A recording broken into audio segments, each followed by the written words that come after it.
Good evening. I'm Sarah Martin, and this is the DEFCON Warning System World Theatre Briefing. This program looks beyond our strategic updates. Instead of urgent alerts or changes in readiness, tonight's broadcast reviews the wider developments shaping global stability, items that may not be immediately critical, but could influence future strategic trends. We start north of Scotland, where the Russian intelligence-gathering ship Yangtar has been operating near key undersea cables. According to the UK Defence Secretary, RAF surveillance pilots monitoring the vessel were hit with what he described as military-grade lasers. London has responded sharply. A Royal Navy frigate and RAF aircraft have been deployed to shadow the ship, and rules of engagement have been tightened, allowing British forces to track the vessel more closely within UK waters. Officials have also stated that military options are prepared should the ship move southward or threaten seabed infrastructure. This incident coincides with a renewed call inside the UK government for a significant long-term defence build-up, including new munitions factories, and a stated intent to raise defence spending as high as 5% of GDP. Laser harassment of aircrews is not new, but the context matters. Undersea cables carry an enormous percentage of global internet and financial traffic. Because the Yangtar is associated with seabed research and cable-related operations, any unusual behavior naturally raises concern. The episode also highlights a broader European trend. As grey zone activity increases, nations are reassessing their industrial and military capacity, not for immediate conflict, but for resilience against long-duration pressure. In Washington, a U.S. congressional commission has proposed a rather unconventional idea: Taiwan helping to finance improvements at Philippine military bases used by the United States. These are the Enhanced Defense Cooperation Agreement sites, chiefly on Luzon and Palawan, which the U.S. views as essential for any future Taiwan Strait or South China Sea contingency. The Commission suggests Taiwan's contributions could be routed through the U.S. foreign military sales system as non-weapon services. In essence, Taipei would fund runways, hangars, fuel storage, logistics areas, possibly even shipyard upgrades capable of supporting U.S. Navy vessels. The reasoning is straightforward. Strengthened infrastructure in the Philippines improves U.S. access and mobility, and therefore indirectly enhances Taiwan's security. At the same time, this structure gives Taiwan political cover. It wouldn't be directly financing another country's military bases, something that could be sensitive domestically and regionally, but would still benefit from the results. What makes this notable is not the funding itself, but the emerging network of countries adjusting to a more contested Indo-Pacific environment. These cross-linked arrangements indicate that regional defense planning is no longer strictly bilateral. It is shifting toward interconnected security webs. Turning to Japan, the country has recorded a new milestone, though not one it welcomes.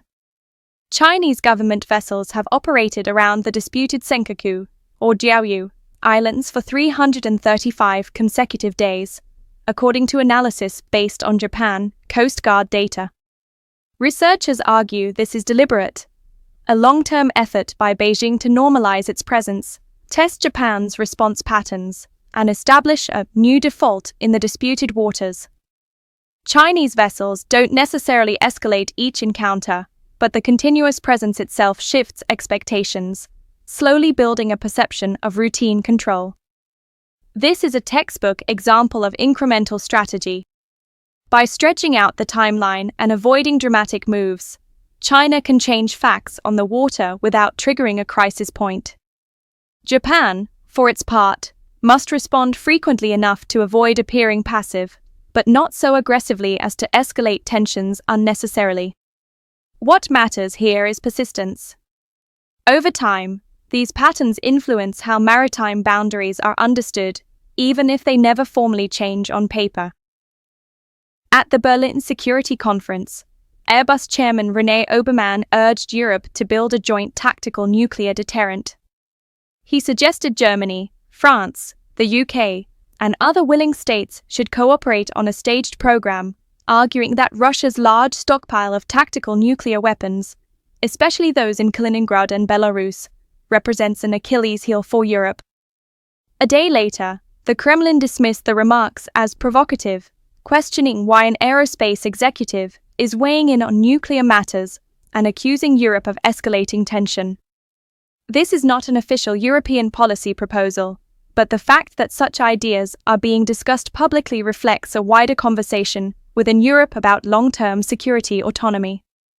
It also points to a concern many analysts share. While strategic nuclear balances are understood and relatively stable, tactical nuclear stockpiles, smaller, battlefield-level weapons, are less transparent and potentially more destabilizing. Even if no joint European force emerges, this conversation signals Europe's growing unease with the regional nuclear landscape. Finally, independent satellite imagery from the Institute for Science and International Security shows renewed construction at the Talagan 2 area inside Iran's Parchin military complex, an area historically linked to pre-2003 nuclear weapons development activities. After an Israeli strike in late 2024 destroyed the original structure, rebuilding appears to have begun around mid-May of this year. Recent imagery shows a new large, arched building and several smaller structures being erected on or near the footprint of the old facility. The analysts stress that the purpose of the new construction cannot be determined from imagery alone and that non-nuclear uses are possible. Iran has offered no public explanation. Parchin has long been one of the most scrutinized locations in Iran's defense network. Any new construction, especially on a site previously associated with nuclear weaponization research, naturally draws international attention. Whether the facility is related to weapons work, conventional activities, or something entirely innocuous cannot be known from these images. But the timing, the location, and the secrecy surrounding the site contribute to concern among monitoring bodies. As with many developments covered in this program, the significance lies not in immediate crisis, but in the trend line. These are the kinds of developments that may not make headlines today, but they shape the environment in which future decisions and future strategic updates will be made. We'll continue to monitor the world theater and report developments as they arise. For the latest alert status and official briefings, visit DEFCONWarningsystem.com and follow us on our Twitter at DEFCONWSAlerts. I'm Sarah Martin. Thank you for watching, and remember, be informed, be prepared, be safe. This is the DEFCON Warning System.